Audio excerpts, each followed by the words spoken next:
রিকশায় উঠো। ম্যাডাম আমাকে বলতেছেন? এখানে আর কেউ আছে? উঠো রিকশায়। না না, আমি কেন আপনার রিকশায় উঠবো? তোমাকে নিয়ে আমি একটা জায়গায় যাব, বুঝো না কেন? ভাইয়া জানতে পারবে না। উঠো, রিকশা উঠো। ওরে বাবা, আপনি আবার আমাকে নিয়ে কোথায় যাবেন? সেটা তো গেলেই দেখতে পাবা। উঠো না রে বাবা। না না, অসম্ভব ম্যাডাম, কোথায় না কোথায় নিয়ে যাবেন আপনি। আমি আমি আমি আপনার সাথে রিকশা উঠবো না ম্যাডাম। তুমি মনে হয় ভুলে যাচ্ছো আমি তোমার বসের বোন। তুমি যদি এখন আমার কথা মতো রিকশায় না উঠো, আমি ভাইয়াকে এক্ষুনি একটা ফোন দিব, আর ফোন দিয়ে বলবো তুমি রিকশায় উঠো নাই, তারপরে কালকে তোমাকে অফিসে ঢুকতে দিবে না। না না না না ম্যাডাম, গরিবের পেটে এভাবে লাথি মারবেন না। উঠতেছে, আমি এখনই রিকশায় উঠতেছি। Good boy. ম্যাডাম আমার তো খুব ভয় করতেছে ম্যাডাম, সত্যি করে বলেন তো আপনি ওকে কই নিয়ে যেতেছেন ম্যাডাম? আপনি আবার আমার বেচে টেচে দিবেন না তো ম্যাডাম? এই তুমি নবাব সলিমুল্লাহর ছেলে না, আমাদের অফিসের সামান্য কর্মচারী। তোমাকে বেচলে তো 2 পয়সা পাওয়া যাবে না। শোনো, একটা ভালো জায়গায় তোমাকে নিয়ে যাচ্ছি, তোমার গেলে ভালো লাগবে। ঠিক আছে মামা, চলেন। আল্লাহ জানে আমারে কই নিয়ে যেতেছে। আল্লাহ তুমি ওরে বাঁচাও। ও ম্যাডাম তাড়াতাড়ি আইসেন কিন্তু। এই জায়গাটায় আসলেই আমার মনটা এত ভালো হয়ে যায়। নাইস। ওয়াল্লাহ গো ম্যাডাম, আপনি আমার ছাদে নিয়ে আসছেন কেন? আপনি কি আমাকে ছাদ থেকে ধাক্কা মেরে ফেলতে চান নাকি? তোমার মতো মশাকে মেরে আমি আমার হাত নোংরা করব নাকি? ভয়ের কোনো কারণ নাই। তাহলে আপনি আমাকে ছাদে কেন নিয়ে আসছেন? প্রেম করতে। কি বলেন ম্যাডাম? জান ম্যাডাম, মজা করেন না, ধরো। তুমি কি আমার বেয়াই লাগো যে আমি তোমার সাথে মজা করব? আমি সত্যি বলছি, তোমাকে আমি ছাদে নিয়ে আসছি আমার সাথে প্রেম করতে। ম্যাডাম আপনি আমার বসের বোন, আর আমি আপনাদের অফিসের একটা সামান্য কর্মচারী। আপনার ভাই কি আপনারা আমার প্রেম জীবনে কোনোদিন মেনে নিবে? আর বল, সারা জীবনের জন্য তোমার সাথে প্রেম করব নাকি? জাস্ট আধা ঘন্টার জন্য। আধা ঘন্টা? তার মানে কি ম্যাডাম আপনি আমার ইজ্জতের উপর হামলা করবেন? ম্যাডাম আমি একজন গরিব অবিবাহিত ছেলে ম্যাডাম, আপনি যদি আমার ইজ্জতের উপর হামলা করেন জীবনে কোনোদিন কোনো মেয়ে আমাকে বিয়ে করবে না ম্যাডাম। চুপ করো। তোমার ইজ্জত আছেই বা কি, আর আমি হামলাই বা করব কি? আমার না সব সময় প্রেম করতে করতে প্রেমের একটা নেশা হয়ে গেছে। আমি না প্রেম ছাড়া একদম থাকতেই পারি না। কিন্তু জানো, এখন না আমার খুব প্রেম করার নেশা উঠছে। কিন্তু আমার তো এখন বয়ফ্রেন্ড নাই, আমি কার সাথে প্রেম করব বলো? তাই তোমার সাথে প্রেম করে আপাতত আমার প্রেমের নেশাটা কাটাবো। চলো শুরু করো। ম্যাডাম আরে ম্যাডাম কেন বলতেছো? শোনো, এখন আমি তোমার ম্যাডাম না, এখন আমি তোমার গার্লফ্রেন্ড। আর তুমি অফিসের কর্মচারী না, আমার বয়ফ্রেন্ড। সো বয়ফ্রেন্ড গার্লফ্রেন্ড যেভাবে আচরণ করে সেইভাবে আচরণ করো। ম্যাডাম আমি তো ছোটবেলা থেকেই লেখাপড়ার মধ্যে ছিলাম, সারাদিন লেখাপড়া করতাম। প্রেম ভালোবাসার রাস্তায় আমি কোনোদিন যাই নাই ম্যাডাম। আপনি আমাকে শিখাই দিবেন, আপনি যেভাবে যেভাবে বলবেন আমি তাই তাই করবো ম্যাডাম। ও মাই গড, কি আনরোমান্টিক একটা মানুষ।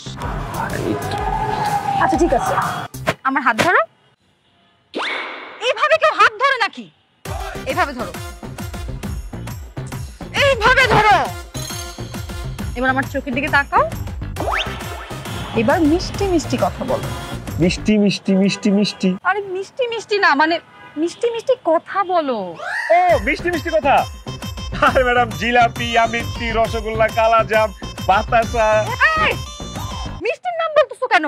আপনি না বললেন আমাকে মিষ্টি মিষ্টি কথা বলতে? আরে মিষ্টি মিষ্টি কথা বলতে বলছি মানে হচ্ছে রোমান্টিক কথা বলতে বলছি। গার্লফ্রেন্ড বয়ফ্রেন্ড যেভাবে কথা বলে সেসব কথা বলতে বলছি। আমি তোমাকে ছাড়া বাঁচবো না, আমি তোমাকে ছাড়া পাগল হয়ে যাবো। এই দুনিয়ায় তুমি ছাড়া আমার কেউ নাই। তুমি যদি চলে যাও তাহলে আমি ছাদ থেকে লাফ দিয়ে মরে যাবো, আমি নিজের জীবন দিয়ে দিব। আমি যেদিকেই তাকাই শুধু তোমাকেই দেখি। তুমি বলো তুমি কি জাদু করছো আমাকে? এই চুপ করো, কি বলতেছো তুমি এসব? কেন রোমান্টিক কথা? আমার খালাতো ভাই মাসুদ এক মেয়ের সাথে প্রেম করে, আর ফোনে সারাদিন এইসব কথাই তো বলে। এখন ঠিক আছে? প্রচুর আছে। শোনো, তোমার কিছু বলতে হবে না, তোমার কিছু করতেও হবে না। যা বলার আমি বলতেছি, আমিই করতেছি। Just follow me. এটা পারবা? ওকে ম্যাডাম, ডান। কোমরে ধরো, আমার কোমরে ধরো। শোনো না, তুমি না অনেক হ্যান্ডসাম। তুমি আমাকে কখনো ছেড়ে যাবে না তো? তুমি কিন্তু আমাকে ছেড়ে কখনো যাও না। হ্যাঁ কি বলেন ম্যাডাম? আপনি না ছেড়ে গেলে আমি জীবন আপনারে ছেড়ে যাব না। এখনো তুমি আমাকে ম্যাডাম বলতেছো, আমাকে জান বলবা। ওকে ঠিক আছে জানা, আমি কোনোদিন তোমাকে ছেড়ে যাব না জান। শোনো, আজ আজকে রাতে তুমি আমাকে কল করবা, তারপর আমরা সারা রাত ফোনে কথা বলবো, ঠিক আছে? ঠিক আছে, আজকে তাহলে ফোন চার্জে দিয়ে রাখবো। ওকে। আর এখন থেকে প্রত্যেকদিন রাত্রে আমরা ফোনে কথা বলবো। ঠিক আছে ম্যাডাম। আর এই কাঁধে কিন্তু শুধু আমি মাথা রাখবো, অন্য কেউ যদি মাথা রাখে আমি কিন্তু তোমার কাঁধ কেটে ফেলবো। কেউ কাঁধে মাথা রাখবে না ম্যাডাম। ম্যাডাম যান যান।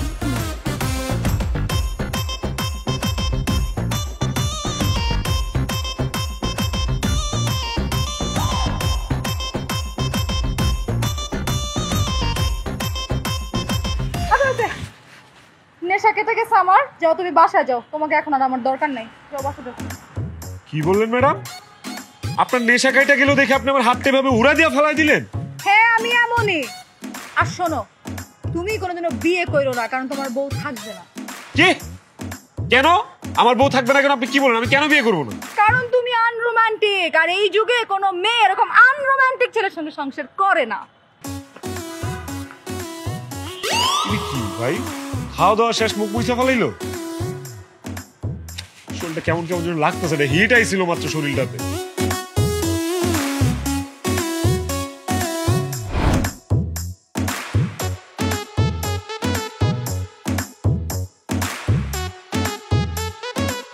কি ব্যাপার রাতুল সাহেব, আমাদের অফিসের নতুন চাকরি আপনার কেমন চলতেছে? খুবই বাজে, খুবই জঘন্য, আর আমি জাস্ট বিরক্ত। কি বলেন? চাকরি পাওয়ার পর তো আপনার কাছে খুবই ভালো লাগতেছিল, এখন আবার বিরক্ত হচ্ছেন কেন? বাইরে বিরক্ত কেন হইতেছে আপনি জানেন না? ওই যে আমাদের বসের বোনটার জন্য। কি বলেন? বসের বোন আবার আপনারা কি করছে? আর কি করে নাই সেটা কোন আপনি আমারে? সারাদিন অফিসে কুত্তা খাটা খাটার পরে সে আইসা তার ব্যক্তিগত কাজ করে আমারে দিয়া, তার যত আজব আজব ইচ্ছা আছে সেগুলো সে আমারে দিয়া পূরণ করে। তারপর যখন কাজ করি, কাজের সময় সে আজেরা জ্ঞান জ্ঞান করে, এটা কয় সেটা কয়, এদিকে বস আইসা আমার বকাবাজি করে। তার যন্ত্রণায় আমি একেবারে অতিষ্ঠ। আমি যে কি করি আমি বুঝতেই পারতেছি, আমার মাথায় কাজ করতেছে না। কি করবি মানে? এক কাজ কর, বসের বোনটারে তুই বিয়ে করে ফেলা। তাই বেটা কি কস? বসের বোনের বিয়ে করুম মানে?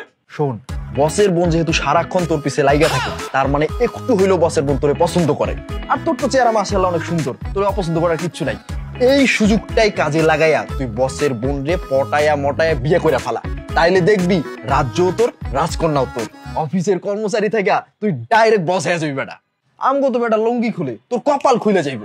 কথা তো ঠিকই কইছস, কিন্তু আমি বসের বোনের পটামু কেমনে? আমি যে তারে বিয়ে করতে চাই এটা তারে বলমু কেমনে? খুবই সহজ। আরে বেটা, বড় লোকের মেয়েরা বোনেরা হইলো বোকা গাধা, তাদের সামনে তুই একটু ইমোশনালি কান্নাকাটি করে প্রপোজ করো, দেখবি রাজি হয়ে যাবে। আর সে তো তোর প্রতি দুর্বল আছে, তোর একটা টেনশন কি? তুই ঠিকই কইছস, আমি তো অফিসে নিজে চোখে দেখলাম বসের বোন তোর পিছে ছাড়ে না। ঠিকই কইছস তোরা, বসের বোন একটু হইলেও আমার উপর দুর্বল আছে, আর এই সুযোগ আমি কাজে লাগাবো। ঠিক আছে, আমি যেমনেও বসের বইনেরে পটায়া বিয়া কইরা রাজ্য সহ রাজকন্যা আমার হাতে নিয়ে আসবো। খালি সকালটা হইতে দে, কালকে আমি প্রপোজ করব বসের বইনেরে। খারাপ আর ওই যে আমাদের সেক্রেটারি আছে না, ও আছে সাথে, অফিসে আসছে। আচ্ছা তাড়াতাড়ি আয়, তাড়াতাড়ি আয়, দেরি করিস না। আর আমি যে পার্কের সাথে যে গাছটা, ওই গাছের ওখানে দাঁড়ানো আছি। ওকে, গাছের পাশে আছি, তোরা আয় তাড়াতাড়ি। আমি রাখতেছি। এই ছেলে, কি সমস্যা তোমার? এভাবে তাকা আসছো কেন আমার দিকে? নিজের মানুষটাকে দেখতেছি ম্যাডাম। নিজের মানুষকে দেখতেছো মানে? কে তোমার নিজের মানুষ? সেটা পরে বলতেছি ম্যাডাম। তার আগে বলেন আপনি আমার এত বড় সর্বনাশ কেন করলেন? এই, আমি তোমার আবার কখন সর্বনাশ করলাম? হ্যাঁ, কালকে যখন আপনি আমার সাথে প্রেমের অভিনয় করলেন তখনই তো আপনি আমার সর্বনাশ করছেন। তখন আমি তোমার কি সর্বনাশ করছি? হ্যাঁ ম্যাডাম, আপনার আগে কোনো নারী আমার শরীরে কখনো স্পর্শ করেনি। আপনি প্রথম নারী যে কিনা আমার শরীরে স্পর্শ করেছে। পুরুষের জীবনে নারীর প্রথম ছোঁয়া সে কখনোই ভুলতে পারে না ম্যাডাম, তাই আমি আপনাকে ভুলতে পারছি না ম্যাডাম। এই, এসব মেলি কথাবার্তা বাদ দাও তো। এই যুগে এসব কথাবার্তা এখন চলে না।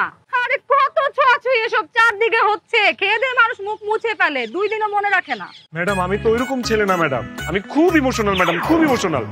একবার যদি কোনো কিছু আমার মনকে ছুঁয়ে দেয় ম্যাডাম, আমি জীবনও তাকে ভুলতে পারি না ম্যাডাম। আপনার ছোঁয়া, আপনার কাছাকাছি আসা, আপনার সাথে মিষ্টি মিষ্টি কথা বলা, এগুলো আমার মন ছুঁয়ে গেছে ম্যাডাম, তাই আমি আপনাকে কোনোভাবেই ভুলতে পারছি না। তুমি ভুলতে পারতেছো না তো এখন আমার কি করতে হবে? ম্যাডাম, আপনাকে সারা জীবনের জন্য আমার হইতে হবে। 6 মাস আমার প্রেম থেকে না, সারা জীবনের জন্য তোমার হইতে হবে মানে? ম্যাডাম আমার বুক ফাটে কিন্তু মুখ ফুটে না, এত লজ্জা আমার। কিন্তু আজকে মনে হচ্ছে আমার মুখ ফুটে যাবে ম্যাডাম। মুখ ফুটে বলেই ফেলি আপনাকে।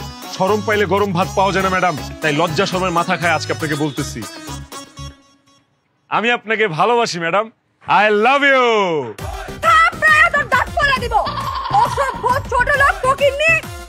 আমি তোর বসের বোন, মানে তোর মালিক, তোর বস। কেমনে হলো আমার ভালোবাসার কথা বলে? এই তোর সাথে কি আমার যায়? আমাদের লেভেল কি সেম যে তোর আমি ভালোবাসবো? অবশ্যই আমার লেভেল আপনার থেকে বেশি ম্যাডাম, কারণ আমি আপনার থেকে লম্বা বেশি। আপনি দেখতেছেন না আমি শিক্ষিত, হ্যান্ডসাম, স্মার্ট, গুড লুকিং একটা ছেলে। প্রেম করার জন্য একটা ছেলের মধ্যে মেয়েরা যা যা চায় সবকিছু তো আমার মধ্যে আছে ম্যাডাম। প্লিজ ম্যাডাম, আপনি আমাকে ভালোবাসেন ম্যাডাম। আমি আপনাকে ভালোবেসে ফেলছি ম্যাডাম। কালকে সারা রাত আপনার কথা ভাবতে ভাবতে আমি ঘুমাইতে পারিনি ম্যাডাম। আরেকবার তুই যদি বলস যে তুই আমারে ভালোবাসোস, আমি তোর জিভ টাইনা ছিঁড়ে ফেলবো। তুই আমার কর্মচারী আর আমি তোর মালিক, এর বাইরে আমাদের মধ্যে আর কোনো সম্পর্ক হতে পারে না। অন্য কোনো সম্পর্ক না হইলে কেন আপনি এতদিন আমার সাথে ঢলাঢলি করলেন? কেন কারণে অকারণে আপনি আমার সামনে চলে আসতেন? কেনই বা প্রয়োজনীয় অপ্রয়োজনীয় সব কথা আপনি আমার সাথে শেয়ার করতেন? কেন আপনি এসব করে আমার পাগল করছেন? এখন এই পাগলকে সুস্থ করার দায়িত্ব আপনার ম্যাডাম। প্রেম ভালোবাসার গোষ্ঠী গিলাই। Will you marry me madam? আপনি কি আমাকে বিয়ে করবেন? না রে, আর সহ্য করতে পারতেছি না আমি, ফকিন্নির বাচ্চা। আমি জানি আপনি সহ্য করতে পারবেন না ম্যাডাম। আসেন, বুকে আসেন। বুকে আসবো? কত বড় সাহস! তুই আমারে ভালোবাসার কথা বলছ, আমারে বিয়ের কথা বলছ? দাঁড়া, ভাইয়ারে বলে আমি তোর চাকরির 12টা বাজাইতেছি। আপনি ভাবলি কেমনে যে তোর মতো একটা কর্মচারীকে আমি বিয়ে করব? আমি বিয়ে করব কোন বিজনেসম্যানকে, কোন ব্যবসায়ী ছেলেকে বিয়ে করব। তোর মতো 20,000 টাকার বেতনের কর্মচারীকে বিয়ে করব না, ঠিক আছে? স্টুপিড। কি বলে গেল ম্যাডাম? ম্যাডাম ব্যবসায়ী ছেলেরে বিয়ে করবে? তাহলে আমি চাকরি করতেছি কেন? চাকরি বাদ। আমি তাহলে এখনই ব্যবসা শুরু করতেছি। কি খবর স্যার, কেমন আছেন? কি ব্যাপার, তুমি অনুমতি না নিয়ে টোকা না দিয়ে রুমের ভিতরে ঢুকে পড়লা? আস্তে, আওয়াজ নিচে। এন and resign letter. Resign letter মানে? রিজাইন লেটার মানে হলো স্যার আমি আপনার অফিসে চাকরি করব না, চাকরিটা আমি ছেড়ে দিচ্ছি। তুমি আমার হাতে পায়ে ধরে এত রিকোয়েস্ট করে চাকরি নিলা, আর এখন বলতেছো চাকরি করবে না? ঘটনাটা কি? আসলে স্যার ব্যাপারটা হচ্ছে কি, এসব চাকরি বাকরি আমার জন্য না স্যার। তাছাড়া স্যার এই কয়েকদিন চাকরি করে আমি যেটা বুঝলাম, চাকরি মানে হচ্ছে স্যার অন্যের চাকর হিসেবে থাকা, অন্যের গোলামি করা। এই ধরেন পান থেকে চুন খসলে আপনি চিল্লাপাল্লা করবেন আমার উপরে, এইগুলা স্যার আমার ভালো লাগে না স্যার, আমি নিতে পারি না স্যার। সেই জন্য চাকরিটা ছেড়ে দিচ্ছি স্যার। এখন আমি হব বিজনেসম্যান, আমি করব ব্যবসা, কামাবো কোটি কোটি পয়সা, আপনার লেভেলে আসবো স্যার আমি, বুঝছেন? এনিওয়ে স্যার, আমি চলে যাচ্ছি, আমার জন্য দোয়া করবেন। আমি যেন ব্যবসা বাণিজ্য করে পয়সা করি, কামে একদম আপনার লেভেলে আসতে পারি। ভালো থাকবেন। তবে এ দেখাই শেষ দেখা নয়, আবার দেখা হবে স্যার। ওকে, হাস্তা লা ভিস্তা বেবি।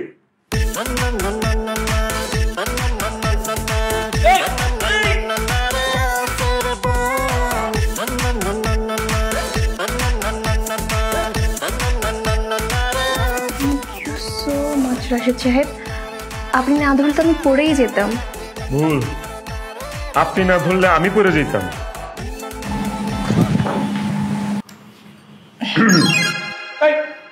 কি বলেন আপনি রাশেদ সাহেব? আপনি আমার নাম জানেন? এই, আপনি আমার নাম জানেন কিভাবে? আপনি কি আমাকে চেনেন? আমি আপনাকে চিনি কারণ অনেকদিন যাবত আমি আপনাকে ফলো করছি। ফলো? আমাকে কেন ফলো করবেন আপনি? কারণ আপনাকে আমার অনেক ভালো লাগে। হ্যাঁ? ভয় পেয়েছেন? আরে আমি তো মজা করছিলাম। আপনি তো এই অফিসে জব করেন, সেই সুবাদে আপনাকে আমি চিনি। আচ্ছা, তা আপনাকে তো আমি চিনলাম না। আপনি কে, কি করেন, কোন ডিপার্টমেন্টে আছেন এই অফিসে? আমি সোনিয়া, আমি এই অফিসেই জব করি, মানে আজকে আমার জয়েনিং। প্রথম যেদিন ইন্টারভিউ দিতে আসি সেদিনই আমি আপনাকে দেখেছি। অবশ্য আপনি আমাকে ওভাবে খেয়াল করেননি। বাই দ্য ওয়ে, এত তাড়াহুড়ো করে কোথায় যাচ্ছিলেন আপনি? চাকরি ছেড়ে দিয়েছি, বাসায় যাচ্ছিলাম। কি বলছেন? চাকরি ছেড়ে দিয়েছেন? কিন্তু কেন? কারণ আমার মনের মানুষ চায় না যে আমি চাকরি করি। আমার মনে মানুষ চায় আমি যেন ব্যবসা করি। সো আজকে থেকে চাকরি প্যাক আপ, কালকে থেকে ব্যবসা শুরু। আচ্ছা, তা কিসের ব্যবসা করবেন আপনি? সেটাই তো ভাবতেছি, কিসের ব্যবসা করব। পকেটে আছে 500 টাকা, এই 500 টাকা দিয়ে কি ব্যবসা শুরু করা যায়? বাদাম বাদাম ভাই, কাঁচা বাদাম আমার কাছে নাই গো বুবু, ভাজা বাদাম।